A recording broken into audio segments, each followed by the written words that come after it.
Welcome back to our channel. Today we have a special Halloween treat. I will be showing the Easton Press limited edition of The Strange Case of Dr. Jekyll and Mr. Hyde by Robert Louis Stevenson. Here you see the beautiful illustrated slipcase. The whole book is illustrated by Alejandro Colucci. Here you see the beautiful leather and the gilded pages.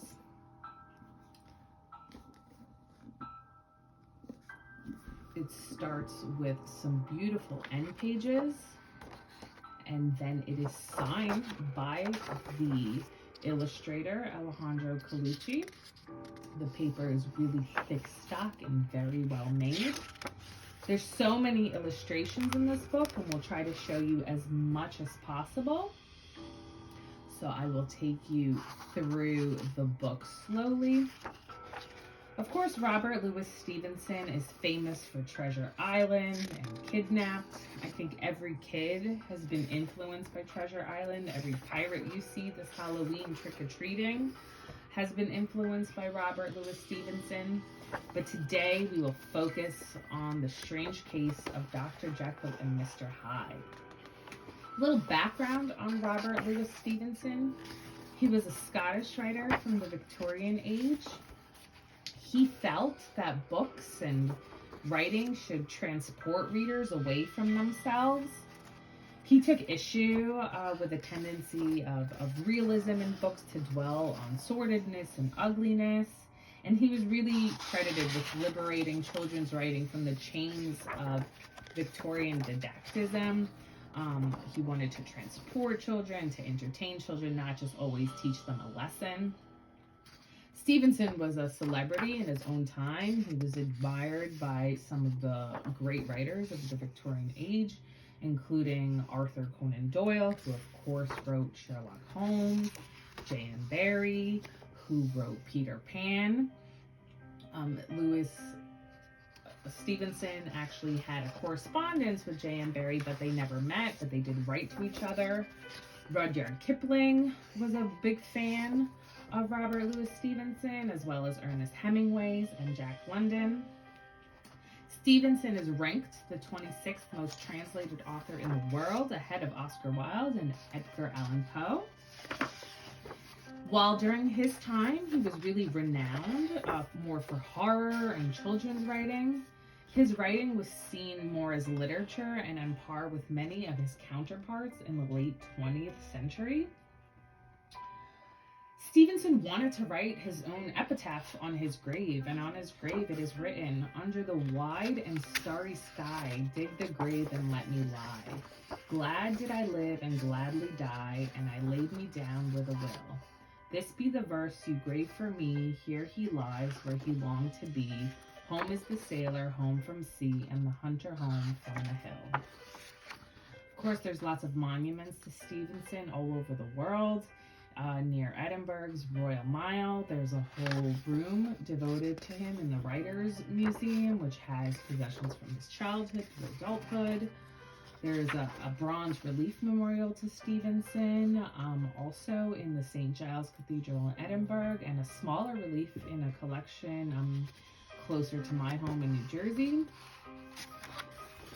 Now, moving on to speaking about the strange case of Dr. Jekyll and Mr. Hyde.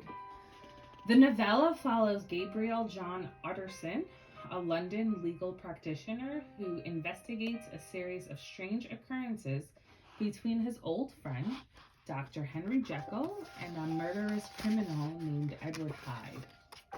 It is revealed at the end of the novella that Jekyll and Hyde are the same person, with Jekyll transforming into Hyde via an unnamed chemical concoction to live out his darker urges.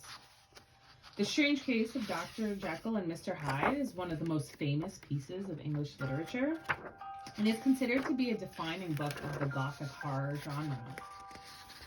It also has a really big impact on popular culture. The phrase Jekyll and Hyde is really used in everyday vernacular to refer to someone who's usually good, but sometimes has a shockingly evil nature.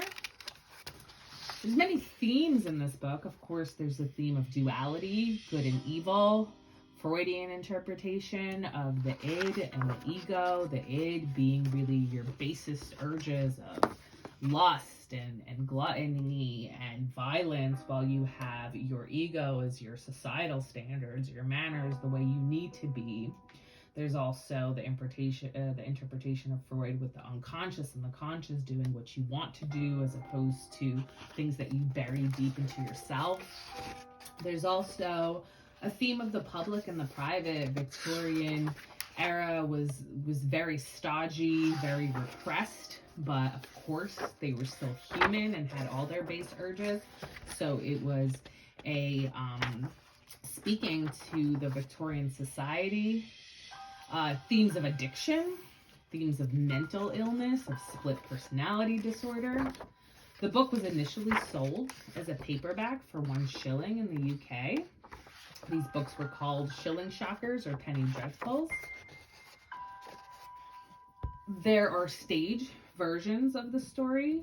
The first stage adaptation followed the initial publication in 1886. Richard Mansfield bought the rights and worked with a Boston author to write a script. They added in a female character and romance to the plot, which really has taken other adaptations of the book as well. This very interesting story actually was performed in London in 1888. But the hysteria surrounding the Jack the Ripper serial murderers led even those who only played murderers on stage to be considered suspects. When Mansfield was mentioned in London newspapers as a possible suspect for the crimes, he shut down production. So really, obviously scary time in London, but you could see how well the story is written that even someone playing a murderer would be suspected.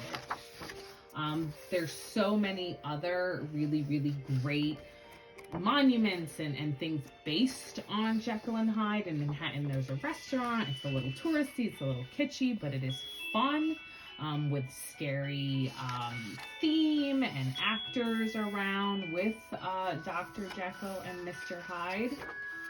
So have a very happy Halloween, and thank you so much for watching. Like and subscribe if you'd like to see more.